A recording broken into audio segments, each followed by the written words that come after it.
Mustaqilligimizning 35 yilligi munosabati bilan mamlakatimizda mahallada obodlik va mehr-saxovat oyligi o'tkazilmoqda. Mazkur oylik doirasida Xorazm viloyati soliq boshqarmasi bilan hamkorlikda Qo'shko'pir tumani O'rtayob mahallasida mahalla faollari va aholi bilan birgalikda keng ko'lamli obodonlashtirish hamda tozalash ishlari amalga oshirilmoqda. Navbatdagi lavha shu haqda.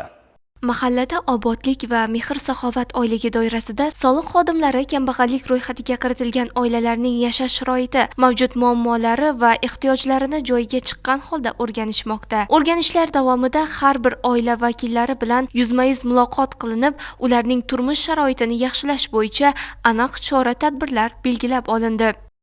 Mehr-muruvvat oyligi munosabati bilan dolzarb kunlik tadbirlari bilan asosan obodonlashtirishda ko'cha obodligi birinchi navbatda, xonadonlar obodligi, xonadonlarning oldi hovlilari, yo'l, asosiy kirib chiqish yo'laklari, keyin qolaversa xonadonning ichkarisini ozodaligi, bog'larini, tomorqalarini ekilishi, shularga asosiy e'tiborni qaratib turibmiz. Ozodalik bor joyda barakat bo'ladi. Viloyat soliq boshqarmasi, tuman soliq inspeksiyasi shular bilan birgalikda ko'chalarni obod etib, chiqindi mashinalarni oldirib sho'ra tozalatib, traktorlarda do'rakda ishlarni kirishtirib, tozalatib, hammasini birgalikda ish olib bordik. Shuningdek, mahallada faoliyat yuritayotgan tadbirkorlik subyektlari bilan ham uchrashuvlar tashkil etildi. Ularda savdo va ishlab chiqarish faoliyati davomida atrof muhitni muhofaza qilish va bino atrofini obodonlashtirish bo'yicha tushuntirishlar olib borildi.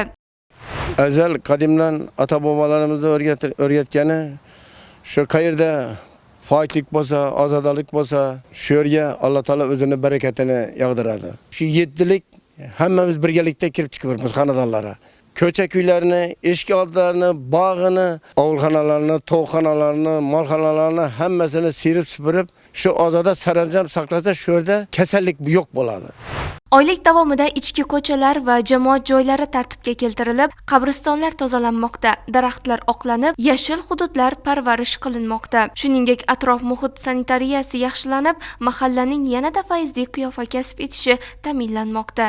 Muhtaram Prezidentimiz tomonidan mahallada obodlik, mehr-muruvvat oyligi munosabati bilan mahalla yetiligi bilan birgalikda o'zimizga vazifalarni belgilab olganmiz.